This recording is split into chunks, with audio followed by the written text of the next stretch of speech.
Hello എക്കോണ്ട് YouTube ചാനലിലേക്ക് ഏവർക്കും സ്വാഗതം. എൻ്റെ പേര് സണ്ണി. ഇനി ഞാനിവിടെ നിങ്ങൾക്ക് പരിചയപ്പെടുത്താൻ പോകുന്നത് നമ്മുടെ സൗദി അറേബ്യയിലെ തബൂക്കിലുള്ള പ്രേമൻ ചേട്ടൻ്റെ ആട് ഫാമാണ്.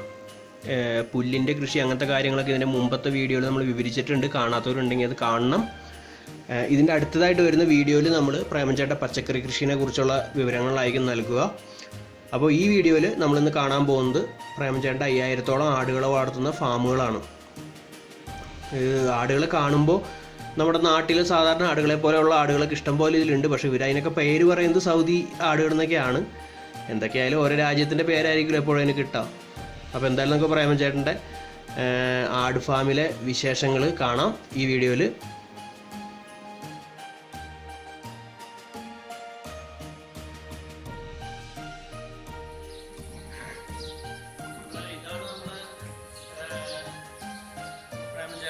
ആടിൻ്റെ ഫാം ഇവിടെ കുറച്ചുള്ളൂ. മൊത്തം 5000-ഓളം ആടുകൾ ഇതിൻ്റെ ഉള്ളിലിപ്പോൾ ഉണ്ട്. കാണാം. ഈ നമ്മുടെ സാധാരണ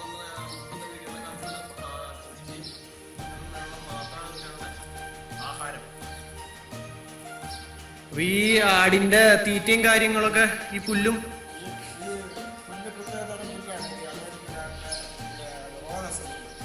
നമ്മൾ നേരത്തോടെ കൃഷി ചെയ്തേക്കണം കണ്ടു. ആ വേറെ തീറ്റ ഒന്നും കൊടുക്കണില്ല, ഒന്നും വേണ്ട. ഈ ഒരു മരുന്നും കാര്യങ്ങളൊക്കെ ആ അപ്പൊ ഇത് പാല് കറന്ന് കളയും, അല്ലെങ്കിൽ കുട്ടികളെ കുടിച്ച് അപ്പൊ അത് നോക്കും, സെപ്പറേറ്റ് നോക്കും. ഓ അപ്പൊ അത് സെപ്പറേറ്റ്. ഓക്കെ, അങ്ങനെ ഇവിടെ നിങ്ങൾ തന്നെ എടുക്കുക, അല്ലെങ്കിൽ വേറെ പുറത്തുനിന്ന് ആരും വരുമൊന്നുമില്ല എടുക്കാൻ?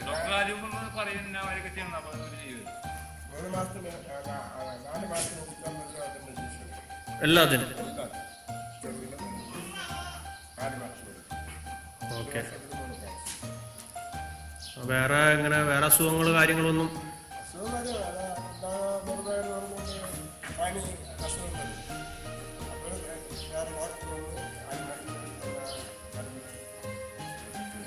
ഫിലിപ്പീ നടക്കുന്നതൊക്കെ നമ്മുടെ നാട്ടിലത്തെ ആടുകളൊക്കെ ഇല്ലേ? ഈ ഒരു മുഖത്തിന്റെ ഷേപ്പ് വേറെ ആയിട്ട് കിടക്കണം, അത് ഏതാടാ ആ വലുത്? എന്റെ മൂക്കിനൊക്കെ എന്തോ ഒരു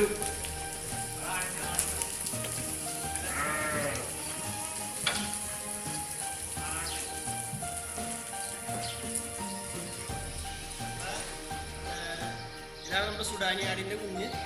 ഇവിടെ പറയുന്നത് സുഡാനിയാടെന്നാണ്. എനിക്കൊക്കെ നോക്കുന്നത് ഒരു ചെമ്മരിയാട് പോലെ തോന്നുന്നത്. അതിന്റെ വാലിനൊക്കെ വ്യത്യാസം എന്നാണ് പറയണത്. ഇന്നത്തെ കുറെ ആടുകൾ കൂടി ഉണ്ട് വേറെ. പിന്നെ കാണുമ്പോൾ തന്നെ ക്യൂട്ടായിട്ടുള്ള ഒരു ആടായിട്ട് എടുത്താണ്.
പിന്നെ ഇവിടുത്തെ ആടിൻ്റെ വെള്ളത്തിൻ്റെ കാര്യം പറയുകയാണെന്നുണ്ടെങ്കിൽ ഇവിടെ നല്ല ചൂടാണ് ഇപ്പോൾ. അതായത് തബൂക്ക് എന്ന് പറയുന്ന സൗദി അറേബ്യ നല്ല ചൂട് കൂടിയ സ്ഥലമാണ്. പക്ഷേ തണുപ്പ് കാലത്ത് ഏറ്റവും കൂടുതൽ തണുപ്പും വരുന്ന സ്ഥലമാണ്.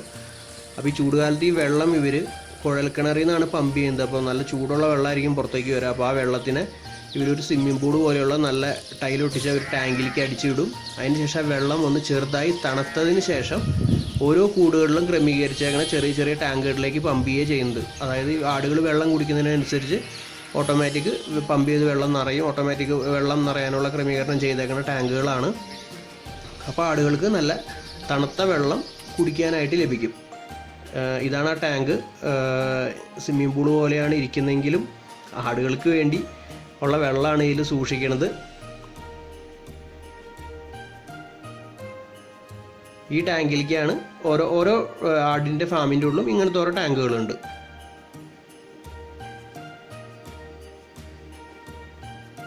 അപ്പോൾ നമ്മുടെ ഈ വീഡിയോ നിങ്ങൾക്ക് ഇഷ്ടപ്പെട്ടെങ്കിൽ ഷെയർ ചെയ്യാൻ മറക്കരുത്. നിങ്ങളുടെ ലൈക്കിനേക്കാളും കൂടുതൽ നമുക്ക് ഷെയറാണ് ആവശ്യം. കാരണം മറ്റുള്ളവരിലേക്ക് എത്തണമെന്നുണ്ടെങ്കിൽ ഷെയർ ചെയ്താലേ കാര്യമുള്ളൂ. ലൈക്ക് ചെയ്താൽ ഞാനോ അല്ലെങ്കിൽ മറ്റു വീഡിയോ കാണുന്നവർ മാത്രമേ ആ ലൈക്ക് കാണുള്ളൂ. അപ്പോൾ ആവുന്നതും എല്ലാവരും ഷെയർ ചെയ്യുക. അതുപോലെ ഈ നമ്മുടെ ചാനൽ സബ്സ്ക്രൈബ് ചെയ്യാത്തവരുണ്ടെങ്കിൽ നമ്മുടെ വീഡിയോൻ്റെ അടിയിൽ കാണുന്ന സബ്സ്ക്രൈബ് ബട്ടൺ ക്ലിക്ക് ചെയ്ത് ഇപ്പോൾ തന്നെ സബ്സ്ക്രൈബ് ചെയ്യുക. സബ്സ്ക്രൈബ് ചെയ്യുമ്പോൾ അതിൻ്റെ റൈറ്റ് സൈഡിലുള്ള ബെല്ലിൻ്റെ ചിഹ്നത്തിനും കൂടി ക്ലിക്ക് ചെയ്താൽ ഇനി വരുന്ന വീഡിയോകൾ വരുമ്പോൾ നിങ്ങൾക്ക് പുതിയ നോട്ടിഫിക്കേഷൻ കിട്ടും. അപ്പോൾ അതെല്ലാവരും ശ്രദ്ധിക്കുക. നിങ്ങൾക്ക് ഇഷ്ടപ്പെട്ടാൽ മാത്രം ഷെയർ ചെയ്താൽ മതി. അതുപോലെ തന്നെ അടുത്ത വീഡിയോയിൽ നമ്മൾ പ്രേമൻ ചേട്ടൻ്റെ തബൂക്കിലുള്ള പച്ചക്കറി കൃഷി, അതായത് കുറേ തക്കാളി, വഴുതനങ്ങ, അങ്ങനെ പല സാധനങ്ങളുടെ കൃഷി ചെയ്യുന്നുണ്ട്. അപ്പോൾ എല്ലാവരും കൂടി ഒരു വീഡിയോയിൽ കൊള്ളിക്കാൻ പറ്റാത്തതുകൊണ്ടാണ് സെപ്പറേറ്റ് പാർട്ടുകളാക്കി ഇടുന്നത്. അപ്പോൾ അടുത്ത വീഡിയോയിൽ അങ്ങനത്തെ പച്ചക്കറി കൃഷിയെ കുറിച്ചുള്ള വിവരങ്ങളായിരിക്കും. അപ്പോൾ എല്ലാവരും അതും കാണാനായിട്ട് ശ്രമിക്കുക. വീഡിയോയിൽ പല തെറ്റുകുറ്റങ്ങളുണ്ടാകും. അതായത് ഒരു മൊബൈൽ ക്യാമറ വെച്ച് പകർത്തിയെന്ന് ഞാൻ മുമ്പത്തെ വീഡിയോയിൽ പറഞ്ഞിരുന്നു. അപ്പോൾ അതിൻ്റേതായ ഷെയ്ക്കിങ്ങും ക്ലാരിറ്റി കുറവും സൗണ്ടിൻ്റെ വ്യത്യാസങ്ങളൊക്കെ ഉണ്ടാവും. സൗണ്ട് വളരെ കുറവായിരിക്കും സംസാരിക്കണതിനൊക്കെ ചിലപ്പോൾ. അപ്പോൾ എല്ലാവരും അത് അഡ്ജസ്റ്റ് ചെയ്ത് കാണാം. അപ്പോൾ വീണ്ടും ഒരു വീഡിയോ ആയിട്ട് വീണ്ടും കാണാം. Bye bye.